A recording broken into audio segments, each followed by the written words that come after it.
요즘 왜 엄마가 속상해서 빵을 샀어? 너 T야? F야? 라고 묻는 릴스가 한참 유행이었는데 MBTI에서 T와 F는 공감 능력과 전혀 관련이 없다고 합니다. 안녕하세요. 미국인 남편과 결혼 13년차 시카고 수달대기입니다. 요즘 분들은 마음에 드는 이성을 발견했을 때 MBTI를 알아내서 막 상대에 대해 분석을 하려고 하죠. 그 마음 충분히 이해합니다. 관심 있는 사람이 나와 잘 맞는 사람일까? 앞으로 잘 될 가능성이 있을까? 뭔가 불안한 마음에 안정된 시작을 하려고 하는 심리 말이죠. 저도 뭐 예전에 그랬으니까요. 그런데요, 그 MBTI를 맹신하다가 망할 수도 있고 혹은 좋은 사람을 놓칠 수도 있다면 어떡하시겠어요? 일단 실제 저의 예를 들어볼게요. 저희 때는 사실 MBTI가 아니라 혈액형이었는데요. A형은 소심하네, B형은 나쁜 남자네 등등 각종 편견들이 있었죠. 혈액형보다 MBTI가 훨씬 자세하고 과학적이라고 생각하실 수 있지만 전문가들 말에 의하면 전혀 과학적 근거도 없고 심리학자들도 타당성을 의심하고 있다고 합니다. 암튼 저도 예전에 마음에 드는 이성이 있으면 당연히 혈액형을 물어보곤 했고 현재 남편도 혈액형을 물어봤었는데 O형이라고 하더라고요. 제가 A형이고 O형과 궁합이 가장 잘 맞는 성격이라 괜찮네 뭐 그랬죠. 남편이 좀 소심하고 내향적인 면이 있긴 하지만 그런 O형들이 종종 있거든요. 하지만 유하고 둥글한 성격이라 저랑 크게 부딪힘이 없이 잘 맞는다고 생각을 했었는데요. 문제는 작년에 시험관 준비하면서 제대로 피검사를 해봤는데 아니 글쎄 A형이라고 나온 거예요. 와, 저는 10년 넘게 남편이 O형이라고 철석같이 믿고 있었는데 갑자기 막 뇌정지가 오면서 내가 여태까지 믿었던 것들을 강하게 배신당한 느낌? 하지만 남편이 거짓말할 이유도 없었던 게 미국 사람들은 혈액형으로 사람 성격 분류하지도 않고 자기 혈액형을 잘 모르는 경우가 대부분이거든요.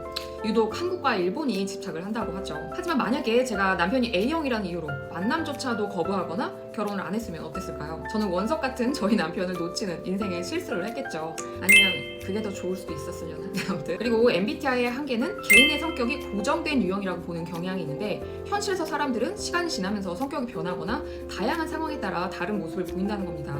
예전과는 MBTI가 다르게 나온다는 경우 들어보셨죠? 저 같은 경우도 내향형 인간이지만 직업상 사람들 많이 만나고 처음 보는 사람과도 대화를 잘 하다 보니 외향성으로 많이들 보시는데 저는 사실 혼자 있는 게 제일 재밌는 집순이입니다. I도 활발할 수 있고 E도 조용할 수 있다는 거예요. 제가 예전에 어쩌다가 MBTI 전문가 분의 강의를 듣게 됐는데 시청자 여러분들도 이렇게 팔짱을 한번 껴보세요. 어떤 쪽이 위로 올라오세요? 저는 이 오른쪽 팔이 위로 올라가는 것이 편한데요. 이렇게 반대로 하면은 뭔가 좀 불편합니다. 하지만 뭐 안 되는 건 아니잖아요. 이런 것처럼 사실 사람들은 양쪽 면을 모두 갖고 있는데 어떤 게 좀 더 편하냐의 문제라는 거예요. MBTI는 인간의 성격을 16가지로 분류하는데 심리 상담가분이 말씀하시기를 현실에서는 100가지도 넘는 유형이 존재하고 복잡하다고 합니다. 인간의 심리는 너무나 복잡하고 다양한데 이걸 단순히 16가지로 나누려고 하니 개인의 독특한 성격을 무시하거나 과장을 하게 되는 경우가 발생할 수 있다는 겁니다. 게다가 MBTI를 맹신하는 사람들은 다른 유형의 사람들에 대해서 편견이나 차별을 갖게 되는데요.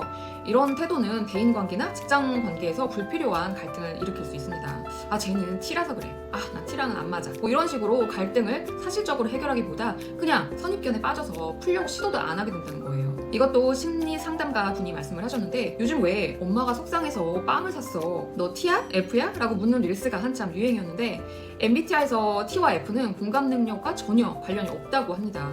굳이 말하자면 S와 N을 구분하는 데 도움이 되는 문제라고 하네요. 마지막으로 MBTI를 너무 믿게 되면 자신의 성격을 너무 과장하거나 혹은 과소평가를 할 위험이 있다는 겁니다. 자기 객관화가 힘들어지고 스스로가 만들어 놓은 틀에 빠져서 여러 가지 대인 관계에서 문제를 일으킬 수 있다는 거예요. 예를 들면 본인이 예민한 성향을 갖고 있다고 판단하고 특정 직업을 피했는데 그게 사실은 그 사람과 너무 잘 어울리는 직업일 수 있다는 거죠. 본인은 훨씬 더 능력 있고 잠재력이 있는데 자신이 생각하는 한계에 빠져서 성장의 기회를 놓치게 되는 거잖아요. 저는 그런 부분이 너무 안타깝다는 거예요. 혹은 반대로 MBTI 유형을 자신의 전부라고 생각하고 과대평가하는 경우도 있습니다. 예를 들면 자신이 완벽한 유형이라고 믿는다면 자아 정체성에 혼란이 오고 현실과 좀 맞지 않기 때문에 스트레스가 올 수도 있고 남들이 보기에도 좀 오만방자 재수없어 보이는 경우가 생기는 거죠.